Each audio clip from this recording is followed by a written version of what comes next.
Finesse got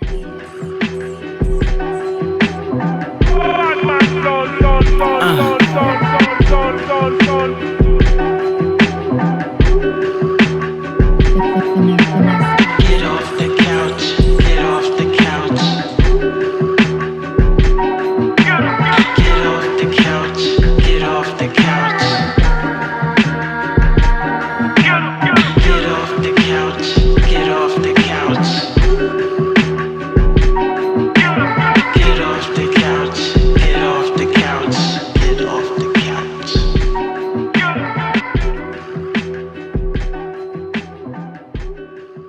Hey, one of these days, somebody's just gonna start freestyling over that Listen, beat. I don't know who. If we had somebody that had I'm in the lyrical, I'm in the spirit.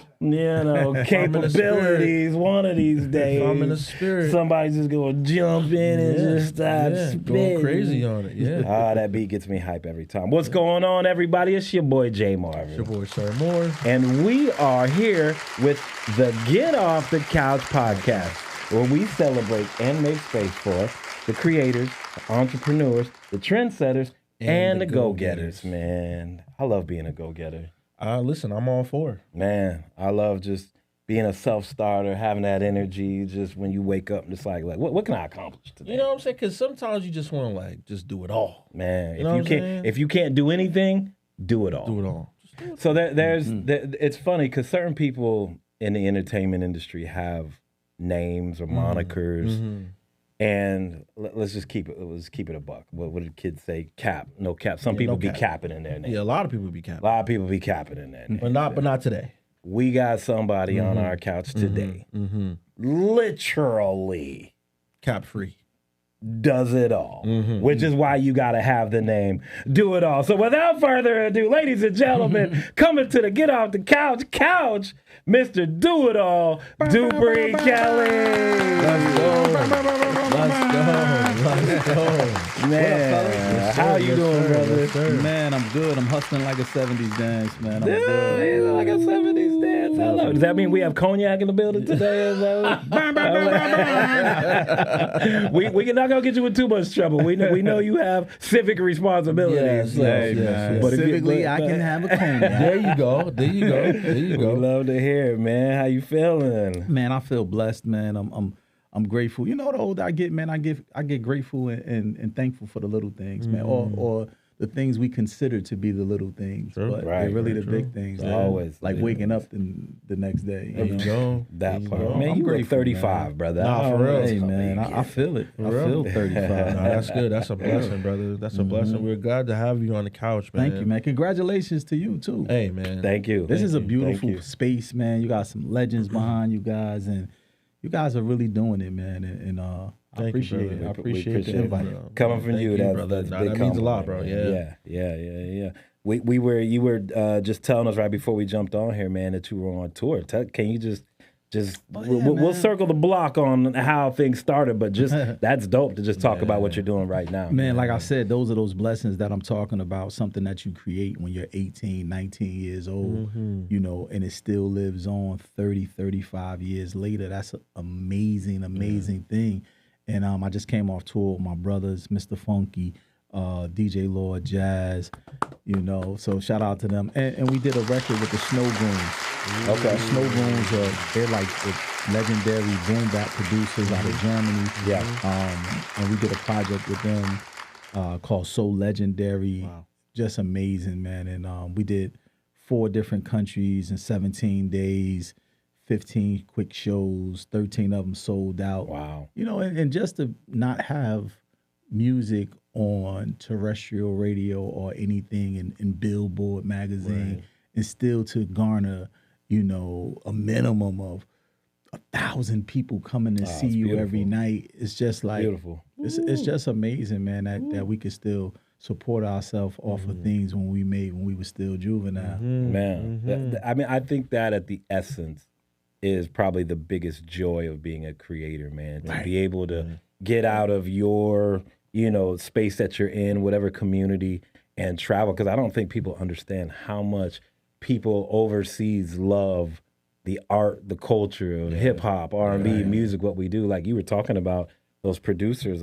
some of the people like in Norway and other places, they're really making some strong. They love the culture, man. They do. So They to really be do. able to get out and see it, that's a beautiful thing to see how what you did years ago is impacting. Yeah, and this time around, man, they bring their children with them, so they pass it down to them. You know, I've had situations where people run up on us with our logo tattooed on their skin. Wow. I've had people run up to us and say, I met my girlfriend at a concert that we went to, you guys, 20, 30 years ago. Now she's my wife.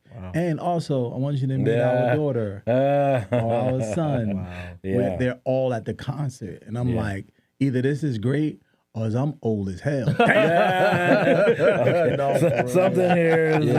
what the They kids both can do be true at the 6, same 7. time. Yeah. Right. It's crazy that you're bringing that up because like we've been paying close attention to like what Cole has been doing with his project. Yeah, shout out to Cole. And going out and people bringing up those things as well, like you were saying. Yeah. And I was like, yo, how dope is it to know that you've made an impact on people that you've never met, right? And then for you to go overseas, not just America, but go overseas and like, yo, like that's a crazy realization to have. And you being on tour and stuff like that, how different is it for you touring now than it was back then? Man. Let me lean back a little. You know, I mean, let me just be transparent because I can, right? You know, when you 18, 19, 20, 21, let's say 18 to 25, Right. you got a different mindset, man. You swear you're grown. Very true. Yeah. You swear you're grown and you everything. have a different mindset. It's get money. It's how many groupies is coming to the show.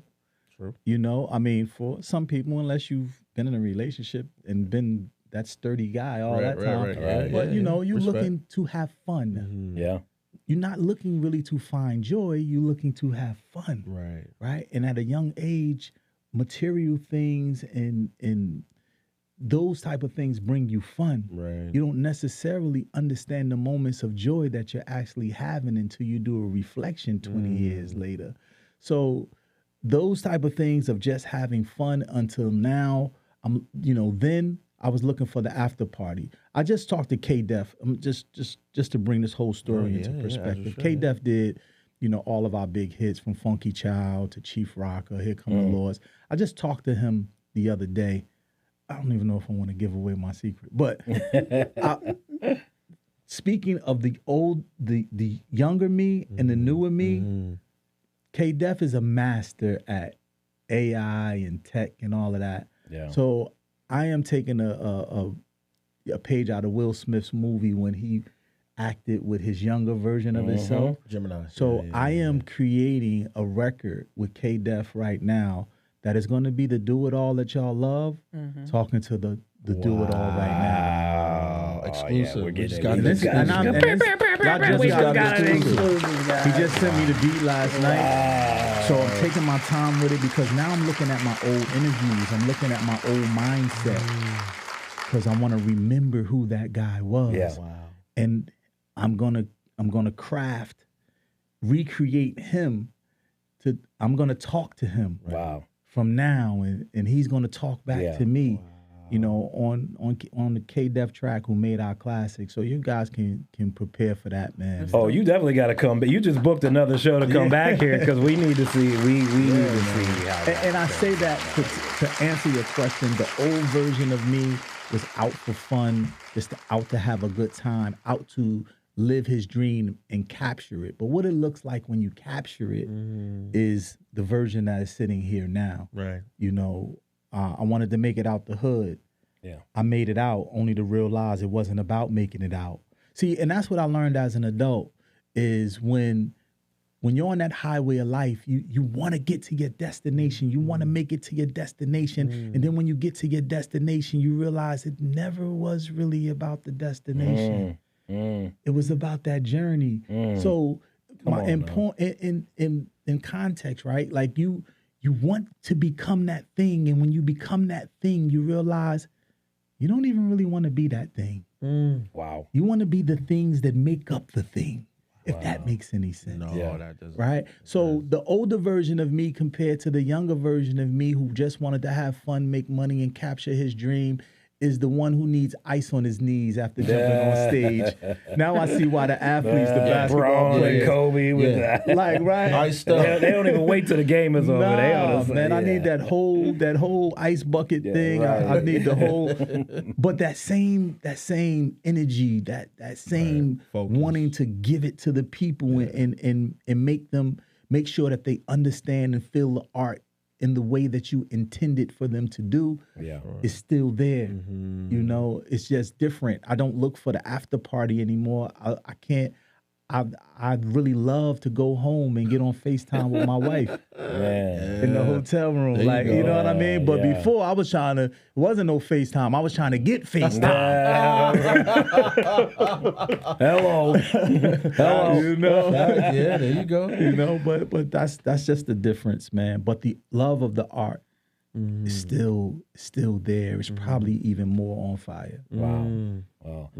Cole said something that really stood out to me as we were, watching the videos of him on this Fallout run where he's driving around in his old Honda and going to places. Handing the CDs out. He said we've gotten so used to just looking at things from our screens where we're looking at plays, we're looking at, numbers. He said, I didn't want to just see these people as numbers. I needed to get back out and see who I'm impacting and see who the people are who, I'm touching and that are, allowing me to live this beautiful lifestyle. And that mindset. just kind of blew my mind a little bit. We've gotten to a point where we're always looking at numbers. Like, man, how Our many head is people here. looked at my video today? Right, yeah. Our head is Yeah. here. Head is here. Yeah.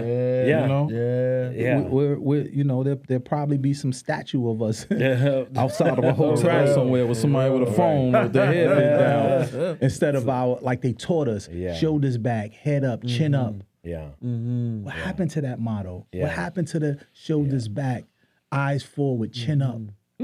Yeah, no. You know, it was a certain confidence in that, right? Yeah. Right. You know, when you're a baby, you're kind of bent over like a baby, Yeah. right? You Yeah. got your head down, and that's innocence. But what happened to the confidence? Chin up, eyes forward, shoulders back. You know, and we got to turn that innocence back into confidence. True. Very true. I love Very that. True. I love that. No, that's why we're thankful Yeah. for guys like you Yeah. who showcase that. I appreciate that. and Man. It's and not easy either. Yeah. I don't, you know, when we come on these type of things, man, sometimes people seem like they got it all together. I don't have it all together, man. Like I'm still learning. Yeah. But I have learned a lot, right? But I'm still learning, and I'm not above anybody else except that I continue to be consistent, persistent, you know, and I believe and I have confidence and believing and have confidence. You know, it gives you a certain type of strength and a validity to go on, man. Yeah. So Yeah. I'm not trying to act like I'm better than anybody out there. Right. I just do things differently. Right. Right. I mean, that's why his name is Doitall. So I mean that. Yeah. You consistent, all the instants, consistent, Yeah, the persistent, instances. all the issues, all the instants. I'm telling you. Let's take it back now. Now that we know kind of where you're at right now, let's go back to where this thing kind of started, man. Late '80s, early '90s, Newark, New Jersey. Brick City. I moved from Denver, Colorado, Shout out to Denver. out to I love Denver. If you haven't got out there, it's beautiful there. It is. 2002, I pull up in downtown Newark, got on a bus, moved out here to the East Coast to do music, chasing a dream. A girl I met on the internet. Don't do it that way, kids. I don't suggest everybody do it that way. Yeah. Can you imagine coming from Denver, Colorado, landing at Newark Penn Station, the culture shock of seeing Newark, New Jersey in Yes, in 2002. And I'm sure it was better in 2002 than it was in the late 80s. CTC, car theft capital of the world. Yeah. For people, for better or worse, because we all hear stories about it if you haven't seen it. Right. Give us, just to set the stage for your journey coming up in Newark, New Jersey. Man, coming up in Newark, New Jersey, man, it's an experience, right? It's like when you go through certain trials and certain tribulations, it's either going to make you or break you, right? And you have to pitch your bucket where you lay. right? And what I mean by that is like we have a bucket list. We plant in the soil that we come from, or at least we would love to do that, right? Sometimes we don't even know what the elements are in the soil that we come from, right? So our idea is to grow up and say, I want to make it out. Anytime anybody grows up in ills or vices that feel like they're clawing at them or holding them back, we want to make it out. Right. You know, if you go to a child's school right now and ask them, for anybody who wants to make it out of their community, raise their hand. In Newark, New Jersey, you're probably going to get an entire classroom that raised their hand. Yeah, right. And what I learned, like, it's not really about making it out. It's about making where you are from better. So that 2002 city of Newark, New Jersey, that you had the culture shock of getting off the train or the bus or however you arrived here and saw that this wasn't the Red Rocks. You know what I mean? It was not. Right. It makes you go, okay, how do I make this better? Because if I ask people from Miami, do they want to make it out of Miami or Los Angeles, Hollywood, or Bel Air? Or they're not talking about making it out of Bel Air. They're not talking about making it out of Miami. They're not talking about making it out of certain places that we consider the places that we want to go vacation to. Right. So how do we make where we're from better? And that's like, Amiri Baraka Sr. told me one day, pitch your bucket where you lay. You know, I love that. And what that means is that, the soil that we come from, it births superheroes. Newark, New Jersey's birthed Shaq, Queen Latifah, Whitney Houston, Joe Pesci, and just go on and on and on. Lords of the Underground, Redman. Right, put your name in there. That's right. And thanks, Roxanne Shante. She told me make sure I always include myself in the rooms that I'm invited to. Yes, Roxanne. Come on, get on the show too, Roxanne. Definitely. And when you do that, you have a superpower. And if you take that superpower away from the same soil that you were born in, you take those superpowers away, right? Like, for instance, if you become a heart surgeon and you're the best heart surgeon in the world and you take it to Mount Sinai in California, you've just taken that superpower to them. Now you've changed their economic development. You've changed that anybody who needs your superpower for heart surgery, they have to come to you. But if you leave that right in the hospitals in your area, like in Newark, University Hospital, Beth Israel Hospital, then you just brought that superpower right back to your city. Now people have to start coming to you, right? So I think that our superheroes, we need them to stay. I'm not saying that it won't be difficult. We need them to stay so that we can change the makeup, so that people will come to us. And when the more people come, the better we can make the place. Because that same 2002 Newark, New Jersey that you've seen, we are a chocolate city now. It's not the exact same city that when you arrive. Yeah, it's true. Yeah. So it's funny that you say that about not leaving the place that you're from, because what do you always hear when people are like, they go to LA and be like, man, I don't like LA. There's some goofy people out here. And the people from LA be like, because you're not hanging around the real people from LA. So if everybody was running and leaving where they're from, you wouldn't have any authenticity of what makes that place what it is. So what you were saying is so important for people to not just abandon it. It's like, how can I actually make it better? You know what I'm saying? How can I actually take the things that I've learned, especially somebody like you who's been able to travel and see the world and have perspective to now bring that back and open other people's eyes to see, like, man, look, this ain't all this city can be. Like, there's more to this if we, pour into the pot. So I love that saying. What Rakim say, man? Rakim said, it ain't where you from, it's where you at. And I think wherever you are, man, you have to add your authenticity into it. Because great places and great spaces are not just made by the people who come from there, but they come from the people who pour into it. Yeah. And we got to pour into wherever you are at that moment. We've had great people who've added on to legacies of cities, of states, of places, of corporations, and they're not from there. Right. They didn't start there. Yeah.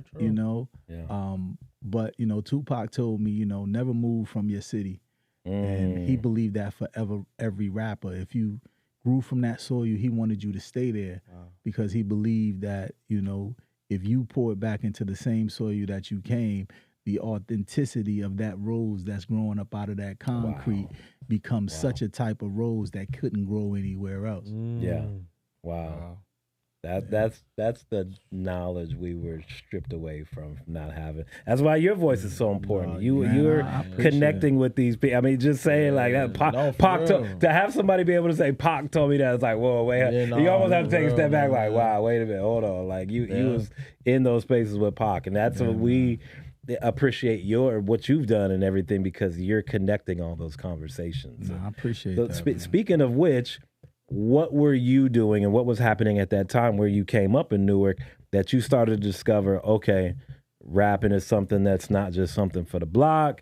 This is something feels like I'm pretty good at. Yeah. How does that turn into you getting with these guys that then become Lords of the Underground? That's a good question, man, because, a youth does as a youth do, right? Sure. And I have to, I will be fronting if I said I knew it all of a sudden. Right. I didn't, right? I didn't. And I think sometimes when you fly the plane while building it, you still get to your destination. And then once you're there, you have to figure out, how the hell did I get here? Right. It's not even finished yet. Right. The plane not even, I didn't even build it. Right. Where did I catch the tailwind? I didn't even build the tail. Right. Do we have all the wings? Right.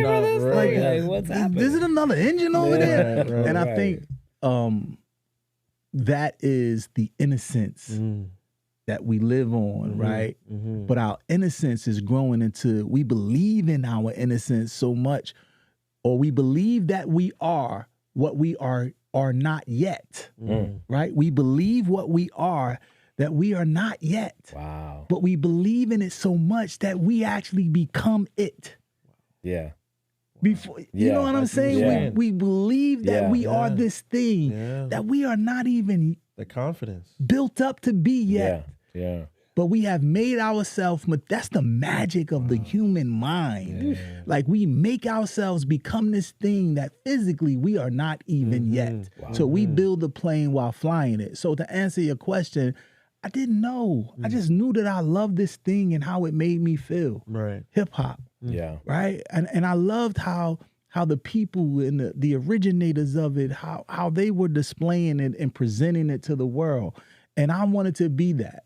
And then when I discovered the elements and I practiced the elements and I learned the elements, I felt like I believed that it was already in me. Right. So how you gonna tell me I'm not hip hop? Right. Yeah. I know how you do it. I see how you do it. Yeah. But I believe this. Right. Right. That's why everything that I got as at a youthful age that I wished for, that I wanted, I received because I believed it. I didn't even know I was receiving everything that I was asking for, because I would have asked for some different things. Right. Wait, so you telling me I just need to ask for this? That's right. But not just ask, you need to believe it. You need to approach it with confidence. You need to show it in your actions, right?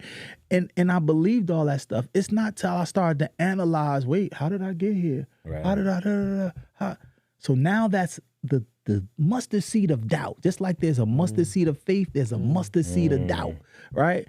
And then now it becomes a little harder because I'm worrying about the flight. Right. I'm worrying about which direction the wind is going. Yeah. I'm worrying about what they're saying on the ground. Like he's not really flying. I'm worrying about that. And then worry makes the things less heavier. There you go. Less likely to happen at the pace that you want it to happen.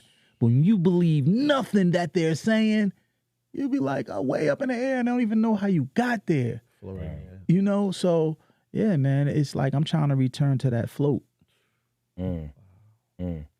I find myself feeling like I have to ask these questions to the people that come from Jersey, because so much, and it's more for you guys to tell the story of how important Jersey was to the landscape of hip hop and R&B. You said some of the names, but at that time, if you're not from this area, all you hear is, New York, and rightfully so, because so many people. What was specifically happening in Newark that started to shape you guys' perspective of what hip hop was? Because you guys Naughty by Nature, Yeah. Redman, Latifah, Queen Latifah. Like Lauren, you guys, when you Fugees, start yeah. peeling back the bigger picture of this thing, Shout you out to guys Vinny. have just as Vin Rahak. He You just guys texted have right now, just too, as so much. shout out to Vinny, man.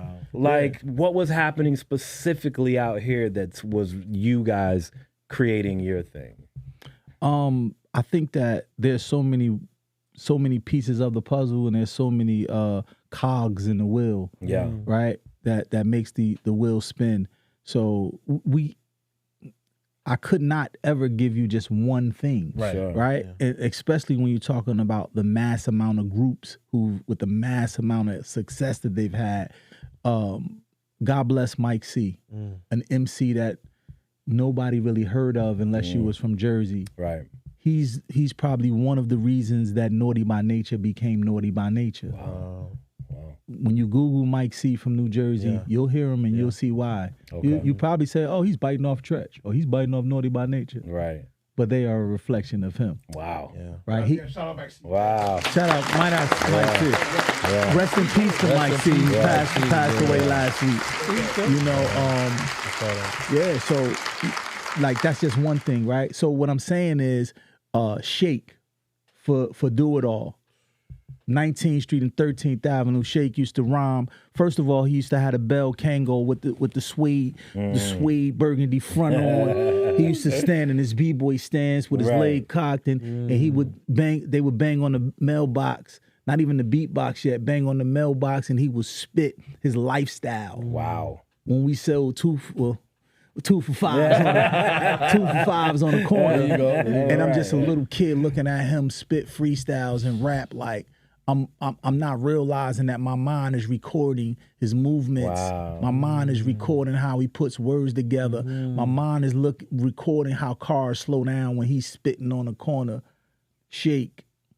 You know what I mean? I want it to be Shake. Wow. So when you see that boy in Chief Rock and Funky Child and all that, you seeing a remnant of Shake. Yeah. You see what I'm saying? So I would be remiss by just saying, oh, Naughty by Nature is naughty and Lords is Lords. Yeah. And but we have people who like history is always that way, right? You have people who made the thing but didn't get to be marketed and promoted and said that they made the thing. You know, some of these things in this room, like we give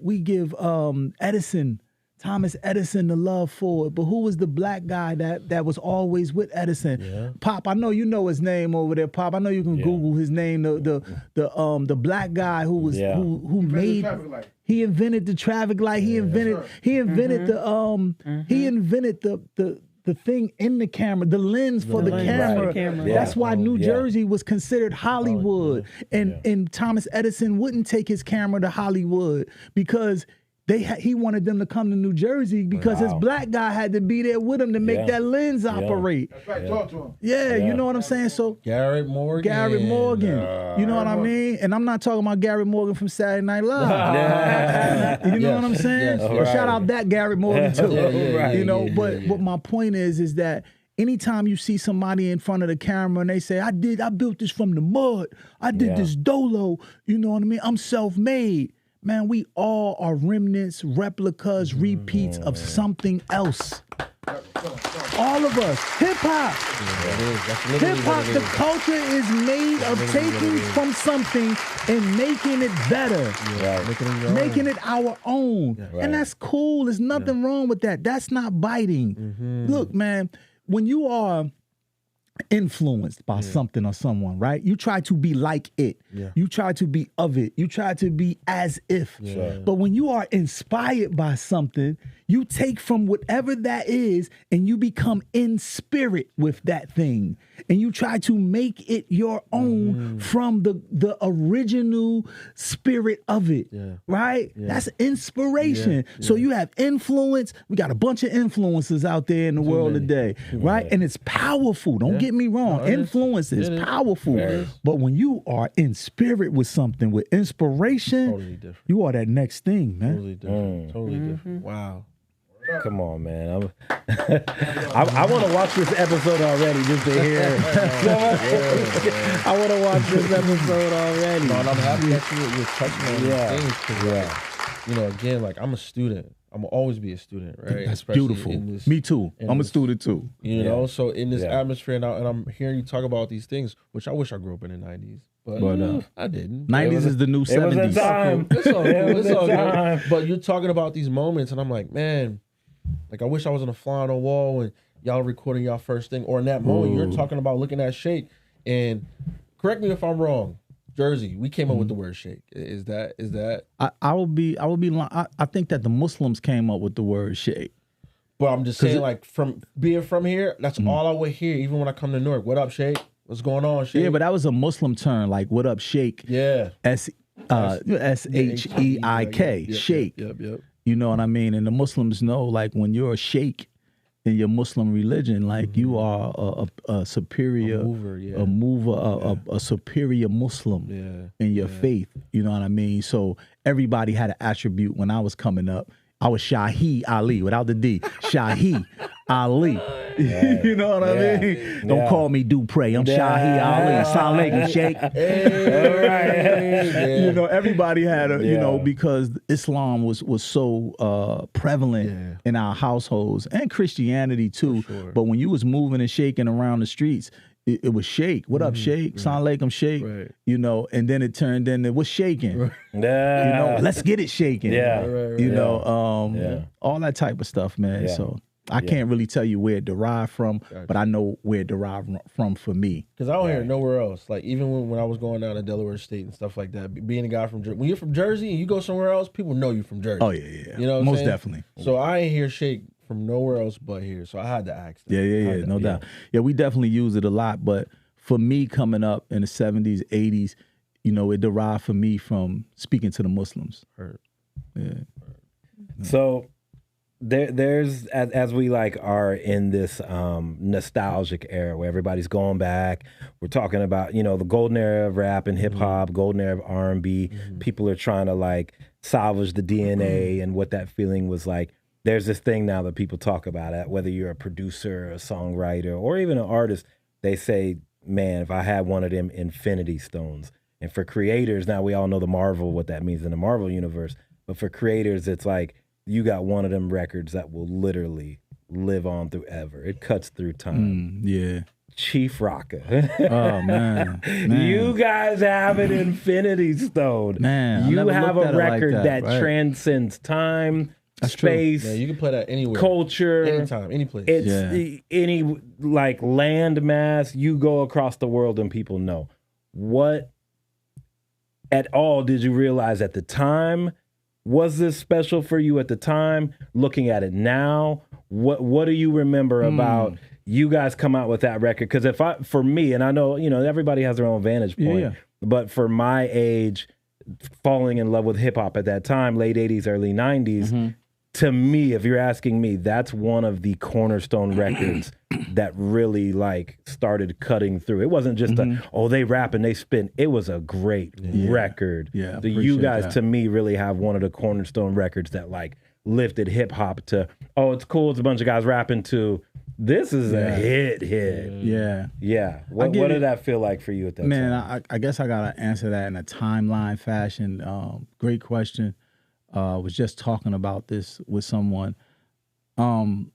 Those records, man, when you're making in the moment, for me, you don't know. Sure. Like when you're in a moment of greatness, you don't say this is. You might say it. Yeah. You might say it just out of having fun. Yeah. But you don't know it until time. Time will tell you. Yeah.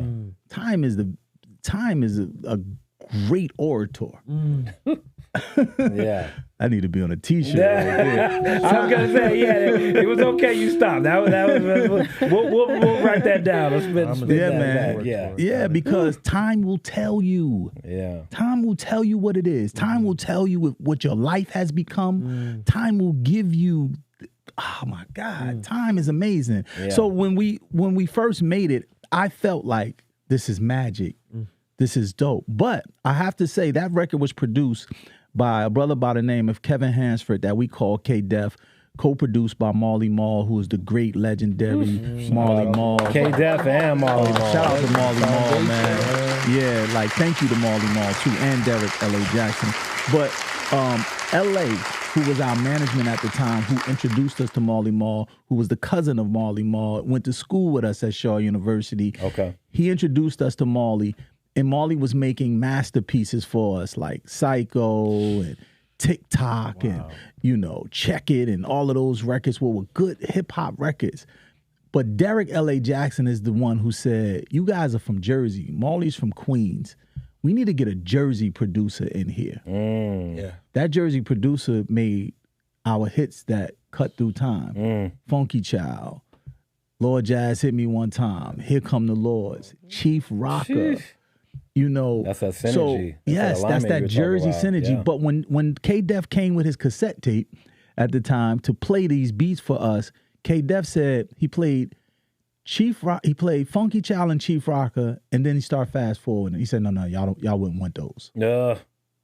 Those are our two biggest hits. He tried to fast forward them. What?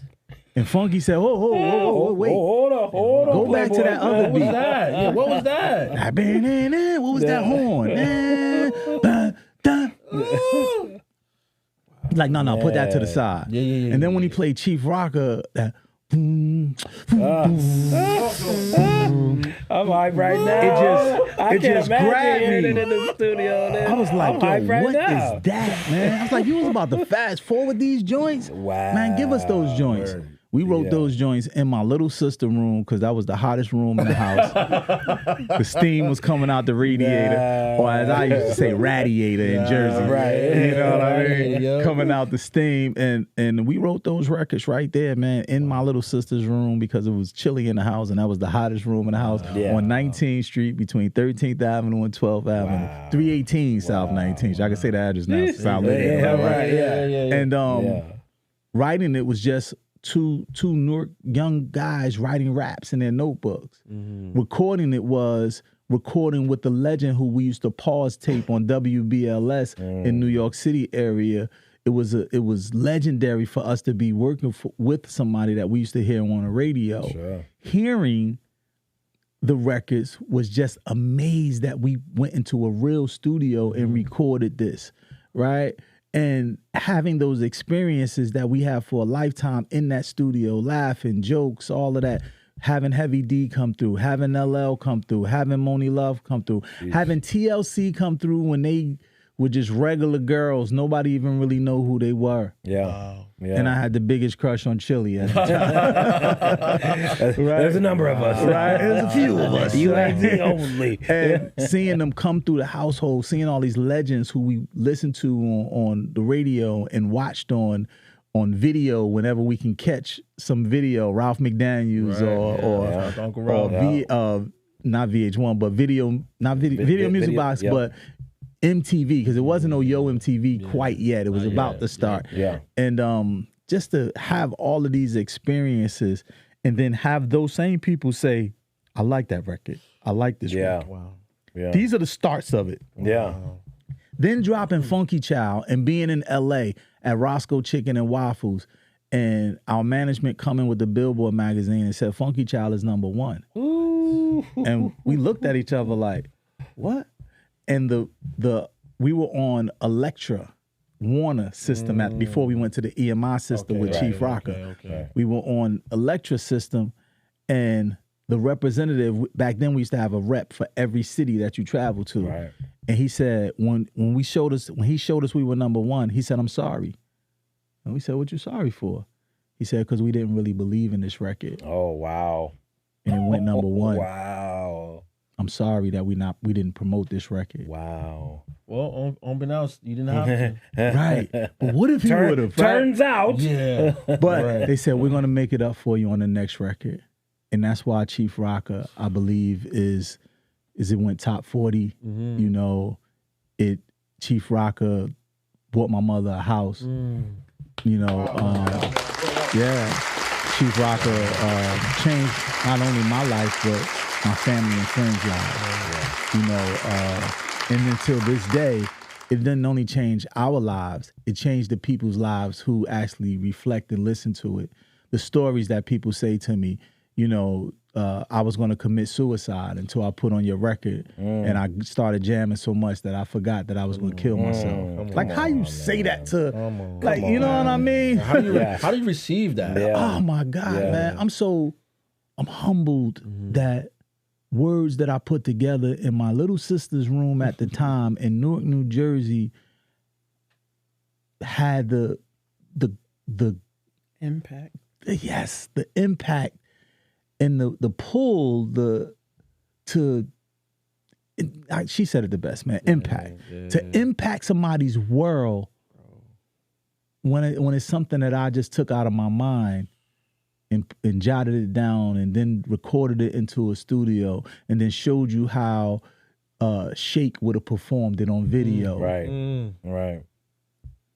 So like they say, man, sometimes when women have babies, they're still made up of all of the men that they've slept with. Wow. Right? When hip hop made me, I am made up of all of the people who came before me. Wow. Yeah, man. And the beautiful thing about that is when you think about that, it's not even necessarily that it had to be, and we don't think this as creators. It's like, oh wait, but that's not like a quote unquote inspirational record. Right. It's the vibration that you put into it. Yes. It's like you wanted to be in that moment. Hearing those records, not knowing that years later I would be moving to Newark, New Jersey. Just hearing those as a little kid in Littleton, Colorado, it's like, I'm in the room. But not only you. Like, all over the world. So Kanye to know West. that, literally. He said that Chief Rocker. Yes. If I'm not mistaken, and Ye, what up, Ye? You can correct me on this. You can get on the show, He Ye. said We'll that bring you on here. he said Funky Laws in the Underground, out of his top 10, Laws in the Underground is 7 and 8. Yeah. Funky Child and Chief Rocker. You talking about? Yes. He said this. Out of his and mouth, he said a line out of Chief Rocker on one of his last albums, one of his previous albums, and he paid us like $8,000 a piece for saying the word. Wow.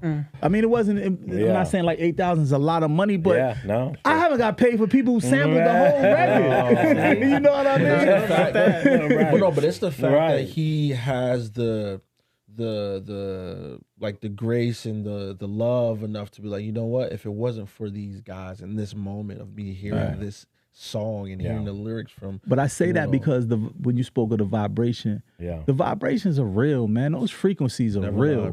They can make you act crazy. They can make you praise God. They can make you do a bunch of things. They can make you fall in love. Whatever that vibration. But the vibration of Chief Rocker and Funky Child and of Laws in the Underground made Kanye West move to Newark, New Jersey to go get his deal with Rockefeller. True. No, facts. Like, you know what I mean? The vibration of Laws in the Underground made Joel Santana rock his scarf to like Do It All. The vibration of Laws in the Underground made one of my favorite MCs know that he can dress and do anything that he wants to, and he told me this. And that's 3 Stacks. If you look at Do It All, in the early Do It All, the guy who I'm going to be talking to on this record, look at him. Pull that picture up and put it up with 3 Stacks, and they're going to say this guy copied off of 3 Stacks, right? But remember, they came out after us. Facts. So who was he trying to be like? Facts. Do It All. And I'm not saying all this to stunt. No, none of that. I'm just because I love 3 Stacks. He's one of my favorite MCs. I'm just saying, you look at me before him. No, for real. Like if I put up pictures of me and Pac before him, people were like, "Oh, who is this guy trying to be like 3 Stacks?" I've heard it. Like they've put this in comments. Yeah. And I'm like, huh? Yeah. Like this was me before 3 Stacks. Right, yeah. You know what I mean? So I'm just saying, like, people forget how many people we inspired. And it's cool to inspire people. Be inspired by. And be inspired by. Because some of the people that I inspired turned around and inspired me. Yeah. You know what I'm saying? Like it goes both ways. And I love that you bring up Shake, because it's like a lot of people will be too prideful to be like, well, actually, I'm not such and such. I'm actually a part of this is where I really got it from. Shout out to Shake, man. He drives trucks now across country and stuff. Yeah, shout out to Shake, man. I love it. So there's when people put a visualization to like an area thing in a cinematic way. I remember watching Boys in the Hood, you know, and it's like, man, if you're not from there, it's like, man, is that what You're not real gonna life? know where it is. Yeah, you know what I mean? Like that's what, you know, that's what it is. That becomes when Juice came out, you know, like I couldn't wait when I first moved, you know, finally got to New York. I wanted to go to Harlem and see, you know, where's Rodimus and what, you know, like when New Jersey Drive came out. Oh my God. How much of that? Welcome home. Right. How much of that is like real? Because literally, you kids all across the world are watching this, and it becomes capsulized as what we now think is that thing. What is that? You know, was there parts of that that's like, no, that's really out? Because I have a story where I saw a guy when I moved to Newark, and I saw like a carjack. Real talk, I saw a carjacking in progress, and I was like, oh, they wasn't lying. Like, how much of that, like, can you say is like, yeah, no, that's Newark. Well, when we first CTC, what they said. Yeah, CTC, car theft capital of the world. So when we first saw the movie, right, New Jersey Drive, we got to come to a private viewing in Manhattan. And we were on tour, so we had to fly from whatever city we were in, go to Manhattan, watch the viewing, so we can write the song. So there was no songs in the movie. I was going to say. It was just little templates of instrumentals, but it was no songs. Right. So we're sitting in the audience with a lot of people that were on both of the soundtracks because they were double-sided soundtracks to that. Yeah. So we're sitting there, and we're about the only ones who were in the theater at the time that was from Jersey. Wow. So we like, nah, that ain't hot. Nah. Like, nah. Like, what are you doing? Nah. Yeah. Wow. And it was executive produced by, what was it? Lee, it wasn't Lee Daniels, right? It was, but Spike Lee had something to do with it. Yeah. And we was like, where's Spike at? Because this ain't right. This is not accurate. Right. And we had to go to Miami the next day. So we recorded it in Luke's studio, Burn Rubber. Wow. Yep. So we said, we're going to write the song, not how just the movie was, but how it really is. Yeah. Because the movie wasn't all the way live. Sure. Right? So when the movie came out and we had the song on there, people from our neighborhoods was like, yo, why you write them? Why they do the movie like that? It ain't Avon Place, it's Avon Avenue. It ain't Avon Street, it's Avon Avenue. Yeah. And they filmed it in Canada. So, you know, Newarkers are going to notice that ain't the block. Right. That ain't such and such. Yeah. So, needless to say, it wasn't a big hit in Newark, New Jersey. Not to say it wasn't a big hit in New Jersey. Right. It wasn't a big hit in Newark, New Jersey, because that's the way they said it was from. Right. And none of those streets looked like Newark, New Jersey. Right. So we didn't. Only thing that looked like Newark, New Jersey was Michelle Morgan with the short haircut, because she was originally from Newark, New Jersey. Right. So we loved her in it, and it had Lords of the Underground, Burn Rubber in it. There you go. Yeah. So Yeah. you go. That's why I asked, because you guys are a part of that soundtrack. And just like, And even me, like watching it as a young cat, not knowing, obviously I didn't grow up in the 90s, and y'all know places, but even me growing up and coming to Newark, and now I'm watching the movie, I'm like, this ain't Newark at all. Like, not even one bit. Wait a minute. I thought it was New York. I thought it was like Queens, somewhere, the Bronx. Yeah. It looks very New York. It doesn't look like Jersey. Straight at Canada. all. Yeah. It was Canada. It was I shot would in not have Canada. known that. Wow. And especially having our boy Heavy D to man, take that back to Avon Right. Street. Right. It's like, what? Hev, what are you talking about? Yeah, we didn't believe none of that. Wow. I learned about Avon Ave from being a Redman fan, just listening to the skits is what made it so, like, when I moved out here and I was like, oh wait, no, this is real. Like those stories of just like, you know, what was happening. Shout out to Reggie Noble too. Speaking of which, speaking of which, I as a Redman fan, I have to say I was blown away. I did not know. And shout out to my boy Kofi Shuck that kind of furthered my hip hop love, for putting me on to the fact that Redman DJ'd for you. I had no idea. Yeah. That's my brother, man. That's like crazy. Red is my brother, man. I think he's supposed to come on to y'all show too. But Red. Come on, bro. he told me Reggie, come on. Red Chanel. He this told up. me to tell her that he gonna come out. I don't know if he called you yet, but he said he gonna come up. But Chanel been on him. She cracks the whip. He's definitely gonna come up. But I know him and Meth they doing a show in Indianapolis today. Okay. So I just hooked him up with the mayor. So There you go. Beautiful. yeah, Beautiful. It's a dope thing to be able to the code switch sometime. You know what I mean? And when I mean code switch is that I can deal with the politicians and I can deal with my hip hoppers and infuse the two, because at one point hip hop didn't stand politicians. You know what I mean? At all. Yeah. So and that's what Pac told me. He said we got to become them. You know, we got to become the politicians, you know, and the legislators. We have to become them, because if we could sell 1 million records, then we should be able to get 1 million voters. And I know if Pac was still here, man, he would at minimum been a mayor of Baltimore or Oakland, probably the governor of Cali or Maryland or something. But because you know Maryland does have a black governor, right? Yeah. Shout out to Mr. Governor Moore. But Pac, you give it up for Governor Moore, who they didn't invite to the White House. We should throw a whole governor party and don't invite a lot of them. But I know that Pac would have probably been the governor of Maryland or California, or minimum the mayor of Baltimore or Oakland. Wow. Yeah, man. definitely. That's beautiful. We could talk. We could spend the whole episode Yeah, talking yeah, just about definitely, man. music. Yeah, because that's or such even the early beginnings in the 90s, about like just like how you guys came to be in that whole era. There's so many pieces, and we'll have to bring you back for a part 2. But I would be remiss if I didn't grab that transition, because that's a perfect segue into what you're doing now and why you're such a dynamic person. I was really excited about this interview because Appreciate that, man, for real. you have to talk about the music part and where you came from to really push it into what you're doing now, Right. and why it's so important and why it's so potent. Yeah.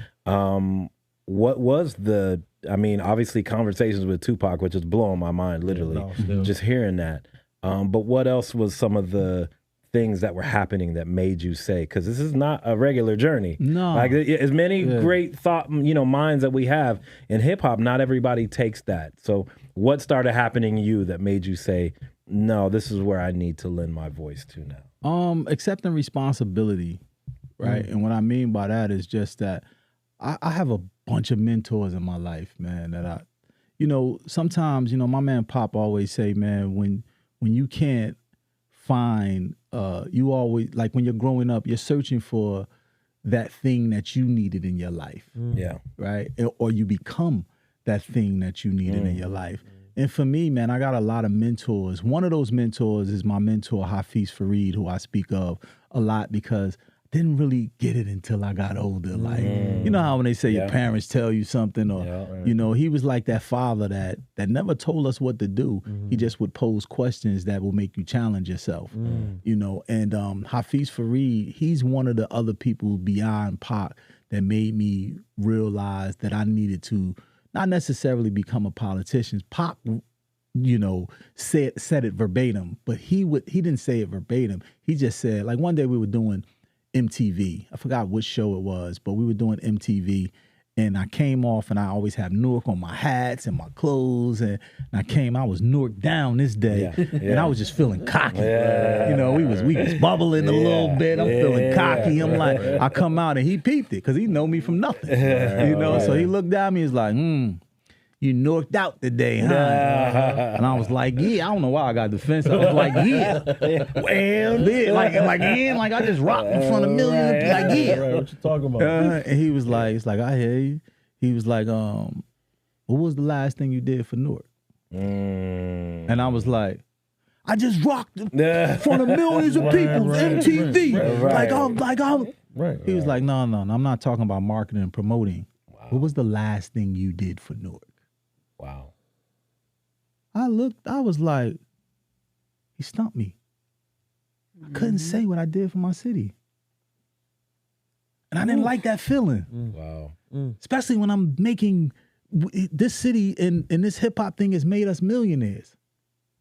So I couldn't say what I did for my city, who I give all the credit to. Right. So I didn't give, out of $1 million, I didn't give nothing back to nobody in my city or my, I didn't like that feeling. Wow.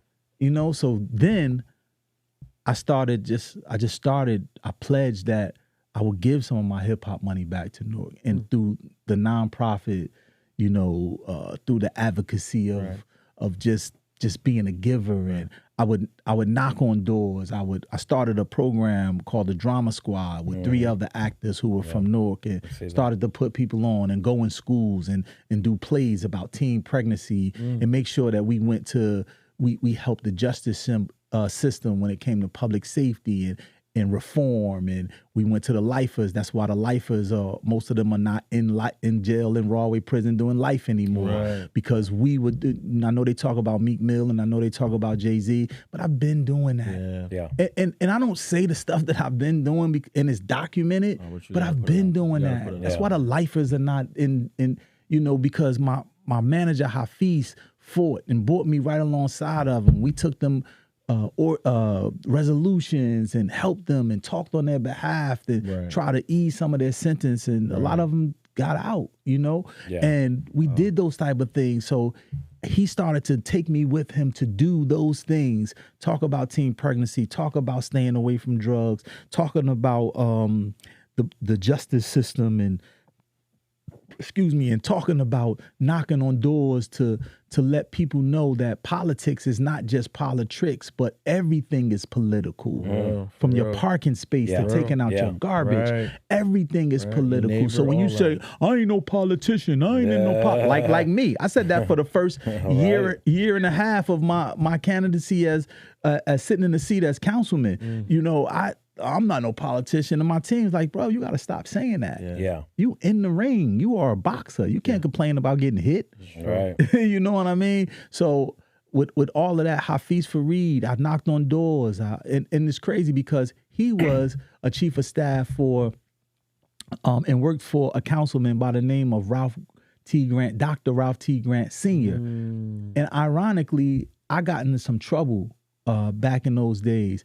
And Councilman Ralph T. Grant Sr. got me out of the trouble. Wow. And I went to his school, Shaw University. Wow. And I became an Alpha Phi Fraternity Incorporated, like Ralph T. Grant. Wow. And ironically, I now have his office when he was councilman that he had when he was councilman as councilman. Wow. I didn't make that up. Yeah. I couldn't foresee that. Wow. Like that should... That's, like Dana Dane say, baby, you know what I mean? Full circle. It's like, like I can't make that up. That's really what it is. Wow. Like, sometimes, man, when people are mentoring you and grooming you, our systems as human beings, our body, our makeup, our mind, we computers, man. We are taking data. We are applying it to our life. Right. We are utilizing it. If you're a smart person, and then it materializes into this thing that you reflect on and be like, wow, how did that happen? Right. I couldn't have told you 30 years ago that I was going to have the same office as this councilman who saved my life from going to jail from 17 years, who sent me to his college to pledge his fraternity. This wasn't my father. Couldn't write that story. And then me becoming councilman like him and have his office now. Wow. Yo, shout to that, man. Come on, do that. You couldn't write that story. You tried. Nah, so when you talk about who other than a pop, there's so many Shake, Hafiz, Tupac. Like sometimes, man, people come into your life. It's like a highway, right? I use this analogy from when I went to Germany. We were in the Mercedes-Benz factory, and we were looking at the headlight part where they just assemble the headlights. Right. And the guy who was walking us through said, this is where they put the headlights on. It's different. It's a different shine in America because we have to lower the grade or something. They have to put these things on. Right. He said, but here it sees about 200 feet in front of you. And to me, he's talking about the headlights. Then he turned around and said, but that's when you're not moving. And when he said that, he's talking about headlights, but to me, he's talking about life. Yeah. If you can see things with your headlights, your eyesight, your eyes, your visual, up into 200 feet in front of you, when you're not moving, that means you got to keep moving. A movement is not a movement unless it's moving, right? So if you move a little more, I can't see him because of this light. Right. But if I was to move there in front of your table, I can. So you start to see things that you could, on the highway of life, you start to see things that you couldn't see when you were off in the distance, when you're moving forward. You start to see on-ramps and exit ramps and signs. Like you headed to your destination, But when me headed to that light, I start to see somebody over there on the turntables. I start to see Miss Red. I start to see things that I couldn't see off in the distance. So that means I start to see things that I would either be attracted to, dislike, fall in love with, know that I didn't know that I would do all of that before when I was back there. Right. You know, so even though I'm headed toward this destination, that's how I learned it's not really about the destination. If you start moving, you keep going, you're gonna start to like things that you never even fathomed that you would taste good to you. Yeah. You know what I mean? Now I'm eating caviar, or now I'm eating snails that slow. I don't really deal with that. But you start Caviar, snails, I don't know. You start liking places and things that you would say no by sitting still here. And then when you get to your destination, you like, this is nice, but I'm gonna turn around and go back around. Yeah. Because I remember that place find on the out- way? Right. Yeah. Right. Yeah. You start to find out it's not really about the destination. It's not really about the thing that you become. It's about the thing that made you become it. Wow. I can't wait till y'all see this episode. Where there's so many gems. I can't wait till I go back. can't and wait till watch I this. see it. I don't be knowing what I be saying. Nah, man, you dropping some gems on us today, And- man. and- This is and- beautiful. And it's crazy that you're bringing this up too, and it's something that's somebody brought to my attention. It's something special that you do every Wednesday, right? Can you talk a little bit about that? So what I do every Wednesday, man, is I do this thing called Westward Wednesday, and I do it every other Sunday live too. The Westward Wednesday is an update show where I just jump online and I give an update of what's going on for me as councilman. For those who don't know, in 2022, I became the first platinum selling hip hop artist to ever win an elected official seat in the United States of America.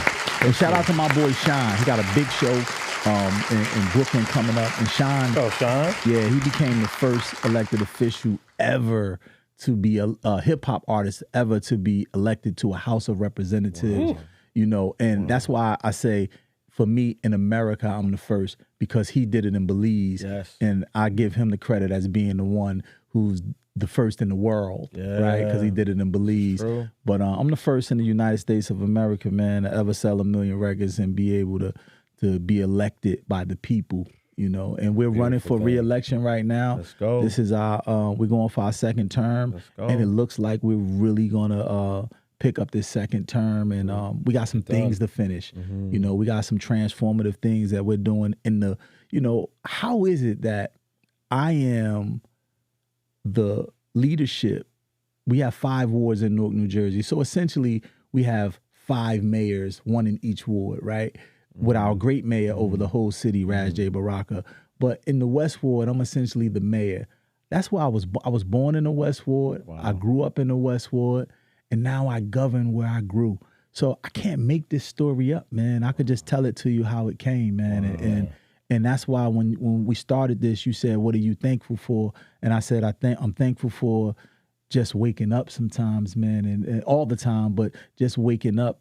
What people think is the little things sometimes, you know, like just waking up is the big things because you get the opportunity to do it again and go after it again. And man, my life is a movie that, you know, I just pray that the Lord doesn't yell cut on yet. Ah, man.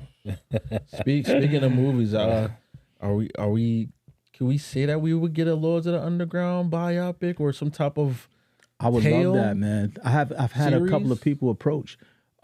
Speaking of movies, I have written, not wrote, but I created a movie called The Shaker Unit. My guy, man, Jim Alexander, he rewrote it for me. A friend of mine, Sheba, she's the one who took my idea and initially started. It was supposed to be a movie about me and Redman that morphed into something else, a crime drama. And we're going out on a new platform, man. We're doing vertical shorts. Vertical, you know, that's an $8.8 billion industry. Yes, it is. And these mini movies, man, we start production in April. Okay. And we're doing it, man. It's called The Shaker Unit. My man Jim Alexander wrote it. I created it. Redman will be directing. And it's gonna be crazy, man. It's gonna be crazy. And shout out to all of my, I'm not even gonna tell you who's in it, but a shout out to all of my hip hop actors. Got it. There you go. There you go. There you go. Little teaser. Little teaser. So can I ask, is it okay that the Get Off the Couch boys come and get like a BTS kind of like? Yes. Okay. Yes. On the scene. Yes. Talk about. Yeah. We'll We need more of that. document. Yeah, man. MTV used to show behind the scenes stuff and stuff. Why not do that? Right. do it. We've been talking and the about vertical, places to do the that. vertical thing is like the new wave right now, man. yeah. You got all of these big companies, Netflix, and all of these movie studios. I mean, New Jersey is now the East Coast Hollywood Become the again. hub, yeah. Again. Again. You know, we have Netflix in Monmouth County. We have Lionsgate right here in Newark, New Jersey. In Bayonne, we have what is that, 888 or I just saw 818 or something like that. Yeah. Oh, so it's not Paramount. I thought it was Paramount. It is Paramount, but that's Yeah. the Under the umbrella. under the umbrella. Gotcha. And they're doing it, man. So yeah, man. Welcome to the East Coast Hollywood, New Jersey. Let's give it up. Literally. Real quick for the people who, we're in such I don't know what the right word is, such a interesting climate politically. And so many people feel like we feel like we're, at odds. We're not sure, what matters anymore. As somebody who literally is day to day doing the things on the front line in community, what are some of the things that people, especially Black people, everybody, because we need everybody hands on. It's not just us to make our world better, but as from the vantage point of Black people, what can we start thinking about when we feel helpless because we can't affect change at the national level? At least we feel like that we could be doing in community, in proximity, in area. I think you just said it though. I think that Black people believe that politicians should do it for them. We can't expect anybody to do anything for us. Exactly. We have to start expecting them to do it with us. Because when you if I expect, they on the couch, they gonna do everything for me. They'll get it right. Yeah. Then it's never gonna get done how you want it to get done. Especially at a municipal level, what I do with the city. People worry about municipal things when it comes to politics, right? They worry about their garbage. They worry about, and when I say municipal, I'm not downgrading that's not important. I'm just, it's a life thing. It's a quality of life thing that they worry about. So Black people worry about the quality of life. Black people always want to look good, feel good, and smell good. You know what I mean? But I think in order to do that, you got to shower first. You got to wash yourself off first. I can't shower for you. You have to do those things. And once you do those things, then I can probably, suggest a cologne or a perfume for you to rock. I can suggest a nice shirt or a dress or slacks for you to put on. I can even point out the store that you can get it from, and I think that if we change our mindset of expecting local politicians to do everything for us, then I think that we'll definitely get it together. And that comes with everything, So we have to do it together. That's the only way that we're going to be able to make things happen. When it comes to housing, when it comes to public safety, quality of life is very, very important. When it comes to jobs, if we did everything together, then we would. Communication is just conversation, right? Because communication is one thing. Like I can communicate with you. But if I don't speak Spanish and you're Latino or Latina, we're gonna have a hard time communicating, and we have to figure out a way to make that happen. But I think comprehension makes things fall in line, and understanding, because when you don't understand, we cap a lot, right? We talk about things as we do and we don't. And I think that knowing the facts, knowing what's really real, knowing what makes things move, which a lot of our people don't know what makes things move in the communities that we live in. They think they do because they're going off the quality of life. They're going off the garbage wasn't picked up. But you don't know that we're dealing with 20 workers who work on per diem, and we're giving them a chance, a second chance at life. And 10 of them just caught the flu, and now our collection is backed up, or we don't know the inner workings of some of these things. And when we do, I think that through conversation, through communication, I think that we'll learn how to work together. Put your things in a receptacle the proper way to slow down on the rodents, or sweep up in front of your home, even if you don't own it. Because you live there. That's like me telling you to take a bath, but since you don't own the bathtub, you don't have to clean it out. You better speak. You know, and I think that some people have that mindset. They cleaning out their bathtubs if they don't own it. They're sweeping in front of the homes if they don't own it.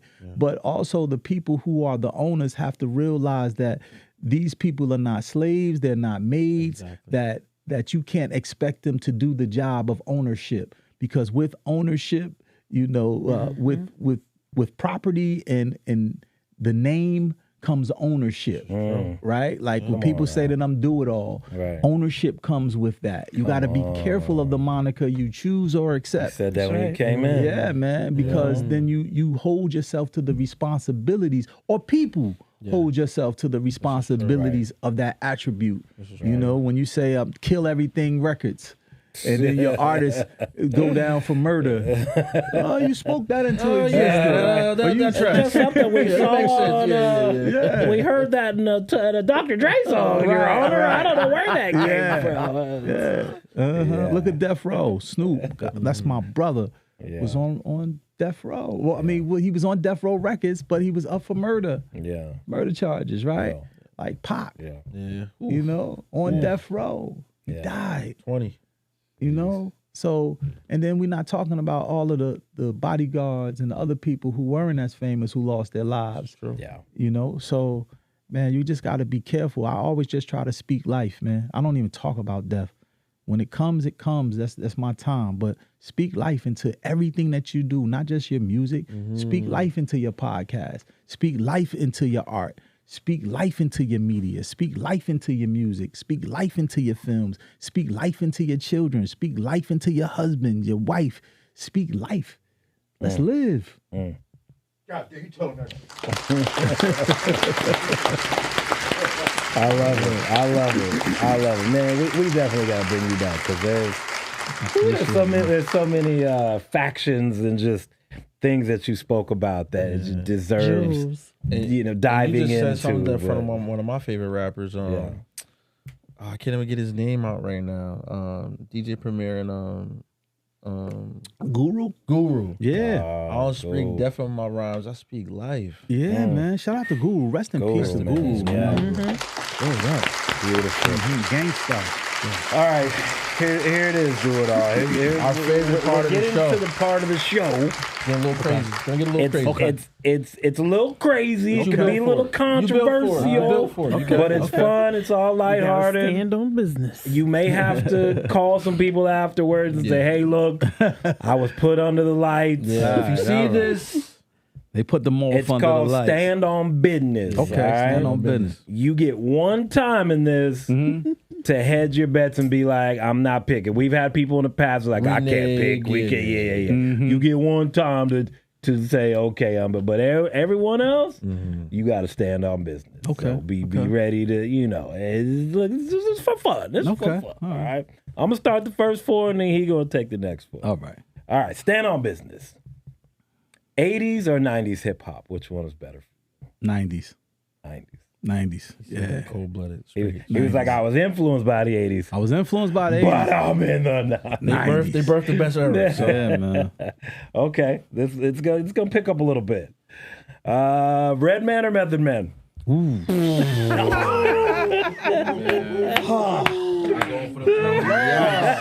Yikes. I'd like to say we were going to ease you in, but after the first one, it picks up. Oh, my God. Why they do that? Hey, Mr. Green, you see how they playing?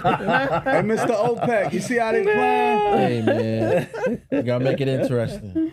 Well, I mean, being at the end of their names are both man, I think they're like one and the same. So I'm gonna have to go with both. This guy's good. This guy's good. Sounds like almost like a politician. You would do. Yeah, there you go. Sound a little Such political. a great negotiator. Yeah. Okay. I accept that. 'Cause Yeah, we'll they're- accept that. They're so they're almost one They and the twins, same. man. Yeah. They my brothers. Bigger Jersey icon, Whitney or Lauryn Hill? Y'all. Jesus. I don't know who makes these questions up. Sorry, not sorry. We're just here to Sorry, read them off. We don't know where these. We're not here to questions start come. any beefs or Yeah, anything, no but we beef. just want to know what you That's think. just how you feel. know? Yeah. How you feel? I love both of them. Lauren has a very special place in my heart, man. She's so dope. Whitney used to touch my booty every time I see her. No, excuse me, not Whitney, Nippy. Oh, Nippy. That makes even more sense. Nippy from the block. Yeah. Nippy. Whitney or Lauren, I'm not gonna go with any one of them. I'm gonna go with Nippy. Got it. See, very political. Political. I'm not mad. Nippy deserves. Nippy, you gave us greatness. I'm not mad at that. We were talking about that, and I was like, I don't know, bro. Like, I think Nippy got it. Yeah. I think we love Lauren. We love Man, you. I love her, man. Nippy Lauren. was just too global. Yeah. Too global. Tougher to navigate, politics or the rap game? Politics. Mm-hmm. Politics is heavy, man. Man, politics is heavy. Like, you go to the gym to get in shape. Mm-hmm. If you haven't been in a while, you might come home sore. Hey, if you getting it in, you coming home sore multiple days. Actually. Right. Like you going to the gym every day, it don't make the weight less heavy though, right? It's still heavy. Like you still got to pick it up and put it down. Right. And that's politics. You have to pick it up and put it down. You know what I mean? And a lot of times we forget to put it down. Wow. Wow. That's powerful. That's perfect. That's powerful. That's a great way to put it. All right. EPMD Already. or Naughty by Nature? Lord, have mercy. Easy. Oh.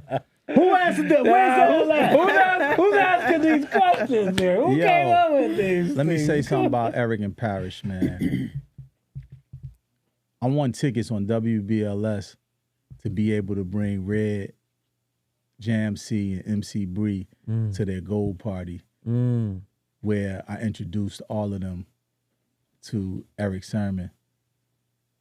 And he said that he was coming to a club that weekend called Sensations in Newark, New Jersey. Shout out to Club Sensation, goddamn. Shout out to Club Sensations. Right. Where I introduced Redman to Eric Sermon. So he changed Reggie's life. Wow. You know, Red was my DJ at the time, but he changed Red's life. That's my brother. And we used to dress like twins going over to Central Islip, Long Island, to go to Eric's house. You know, that's when Eric used to make the hamburger with the egg on it, all that. Wow. So I would be remiss not to give them love. But the people who changed the trajectory of hip hop in New Jersey, as far as anthems, as far as a trio, Naughty by Nature, man. Yes, sir. Yes, sir. Yes, sir. That's a great answer. Yeah, look, you can't lose with any of these, you know. So it's never personal, guys. And Eric, you're supposed to come on the show. Yeah. E-Dub, what Waiting up? for Salmon, you, where bro. are you, man? Come Waiting on. for you, man. Yeah. All right. More likely in our lifetime, free healthcare or reparations? You know, we had to get some of the political questions in that. Man, free health care or reparations? I think we're deserving of reparations, right? I believe Within our rights. we're definitely deserving of reparations, and you can do a lot with those reparations. But I think that you can't do any of it without your health. I think that health is the real wealth. Wow. So I'm gonna go with healthcare. Shout out to that. Free hope. health care. Shout out Excuse to me. that. Free We health care. hope. We aspire. We aspire to that. All right. New Jersey Drive or Minister Society? Ooh, Lord. New Jersey, man, these questions. This is one of the tougher. me. This is one of the tougher. I'm not gonna lie. This is New one of the Jersey tougher- Drive or Minister Society. So I was just in LA last week and I was talking to Money B from Digital Underground and Razcast. Shout out to Money B, man. Yeah, shout out to Razcast. Razcast too, yeah. Right. I was talking to them, and we got to talking about one of my dudes who's from the West Coast. Like, you know when other people have stories of you, you just find it amazing because they hear it from their perspective. Right. Sure. Yeah. So Money B was telling me about a story about Lords of the Underground that I never knew. I just knew the other side of the story. Right.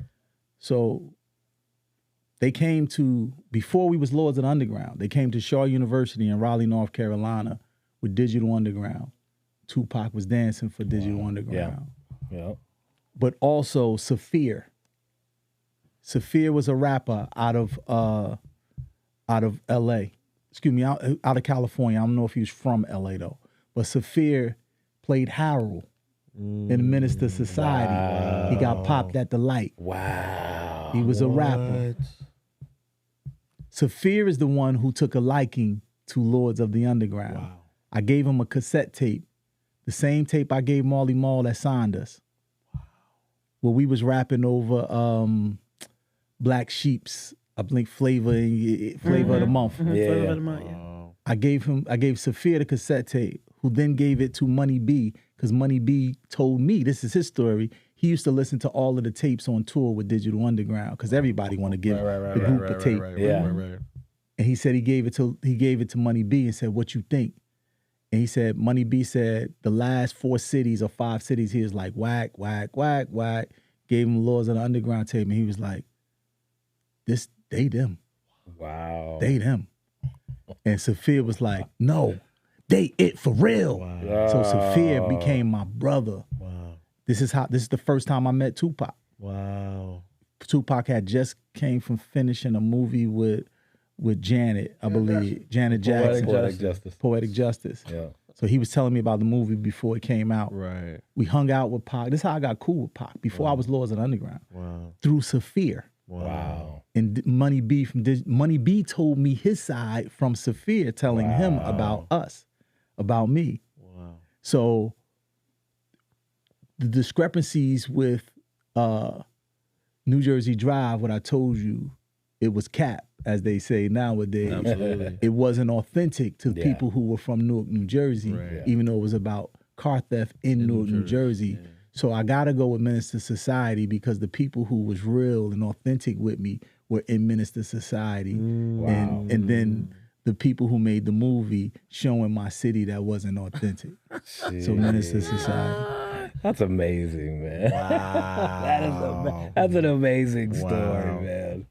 I love it. I love it. I think we got y'all see one how more. he kind of like politicized the whole thing, right? He's good. Just like, He's so, good. You know, I'm not gonna choose this. I'm not gonna give you a simple answer. So I'm gonna let you know why I chose He's this. good. Yeah, I'm gonna let you know why I chose it. This man. guy's good. Then take your answer and run with it. There you go. Yeah, I learned that from exactly. politics too. Exactly. Yeah. So he ain't like T, he said it. Right. Long story short. Yeah. Right. All right. Last one.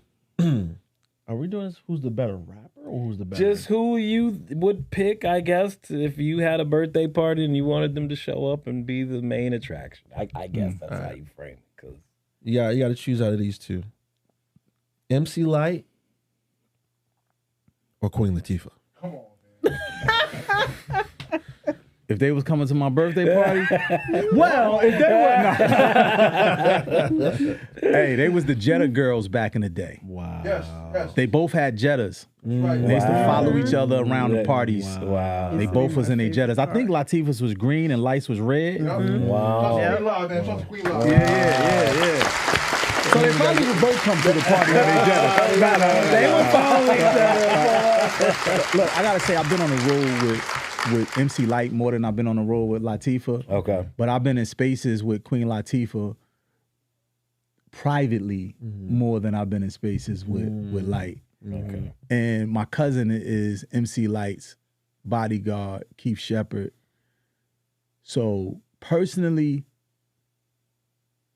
I would have to say I want Latifah at the party, and I'm throwing light on stage. That's fair. That's a fair compromise. That's That's a fair You know what's compromise. crazy? You I can feel cut the like- cake, Queen Latifah. I feel like Latifah, she's more so like the chill. Like, I'm coming to chill and hang out. She's gonna come. Light is like, give me the mic. What's up? Right, Yeah. We about to turn Yeah. this thing Got up. it. Got it. And got then it. Li's gonna jump up there anyway because Light told her to, but but nah, they both cool, man. Latifah's a Jersey girl, so I'm definitely gonna always go with Latifah being in my parties, man. Yeah. And as she has been, and I just was at her party this last year, Right. and I'm throwing light on stage Fact. at the party.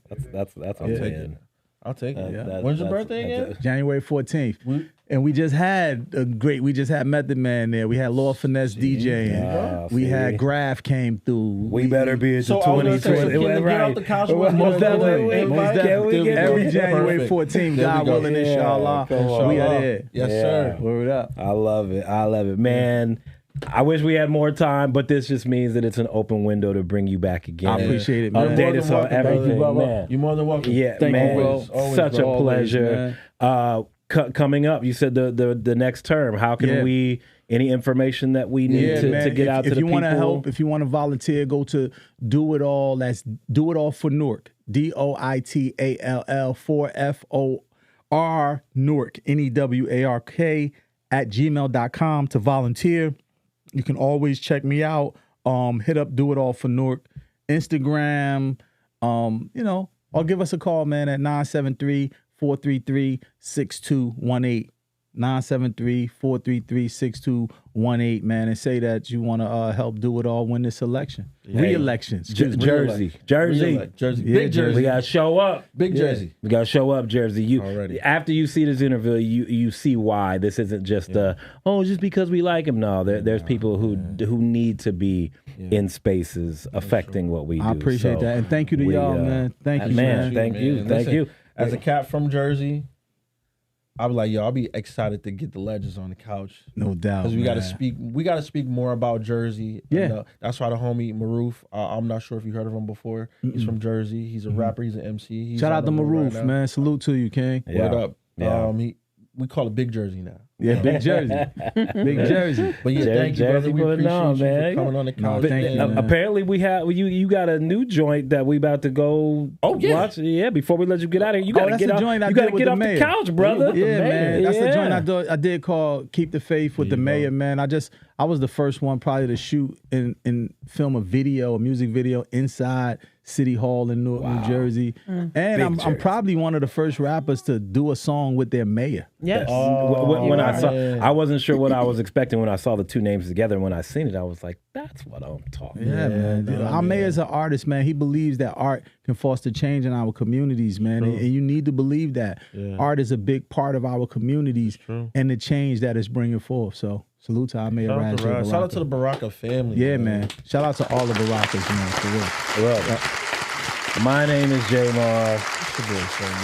Without further ado, we are about to get off the couch. Let's get off with the Doitall couch. Dupré Kelly and go Yeah. watch out this Yes, with sir. this joint. We're going to put the accent over the E. You have it. He eating caviar now, so we gotta do the Dupré. Yeah, but it's the cheap kind. It's the orange ones from the... We gonna go put our pinkies up real quick. Guys, remember, it's never too late. To get off the couch. Let's go. Dupré off the couch. Let's go. Yes, sir. What's going on, everybody? It's your boy Jamar, Your boy, Sir Mortar. and we just got off the couch with the legendary Doitall Dupre Kelly. Yes, sir. Yes, sir. We just got the great interview from our good brother. Now we about to get in here and see what's going on with this music that he got going on with the mayor. So Yeah, man. Keep the faith. Raj Baraka, do it all. Let's go, man. get it. Shit.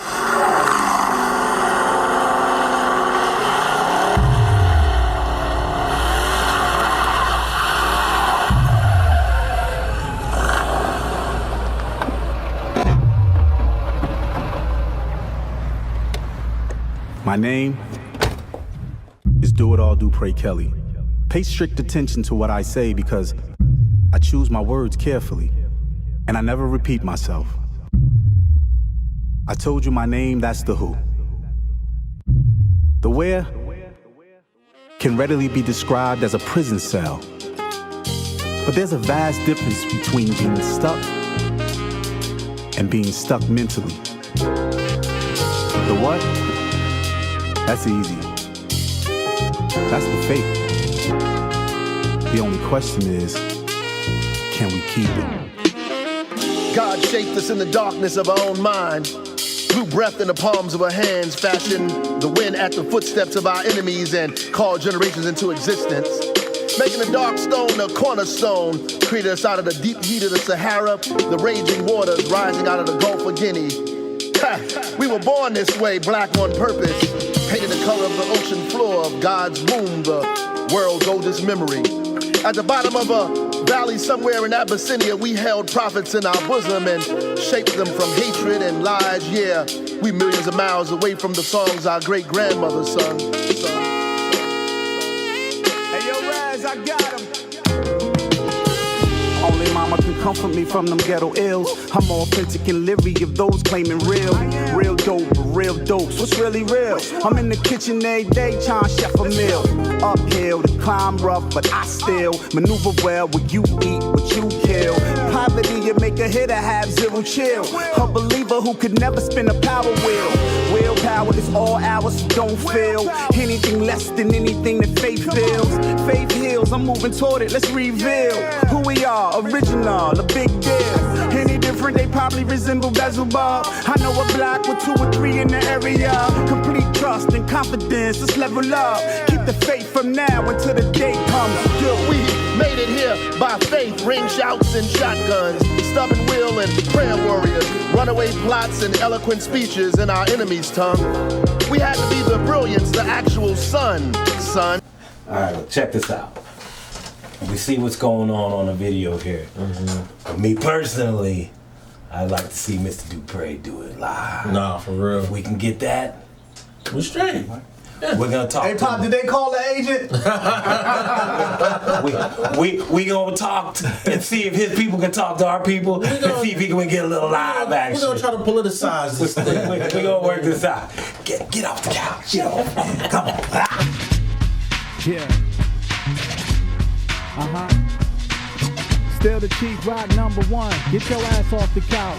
Boom, shock a lot. I got the fragrance, the funk, and it's smelling up the hip hop. Boom, shock a lot. I got the fragrance, the funk, and it's smelling up the hip hop. Boom, shock a lot. I got the fragrance, the funk, and it's smelling up the hip hop. A little bit of this, a little bit of that, mixed a little with this, and now I gotta rap. I'm the chief rocker, so I guess I am in charge. I freaking with the twist, so they're booming in the cars. I'm the one with the flow, a grip like G.I. Joe. I snatch, I grab, and then I grab the dough. See it, I was an Indian, I still be the chief. The only other difference, I smoke in the leaf to the hip, the hop to the hibbit, to the hibbity hip hop. Oh no, I don't wanna go pop. I got too much soul, rhythm and blues, R&B. You see, all that's cool, but hip hop and rap, yeah, that's where my heart's at. Even back when I used to break on a box, backspin for backspin, even while I'm rapping. Before I had a record, I always kept 'em clapping, freestyling on the block.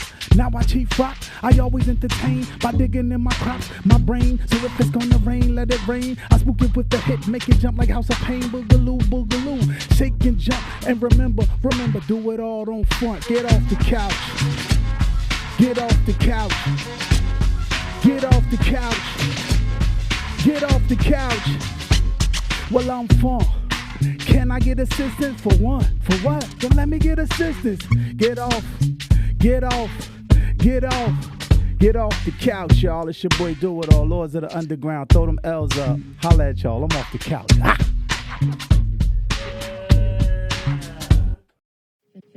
Finesse got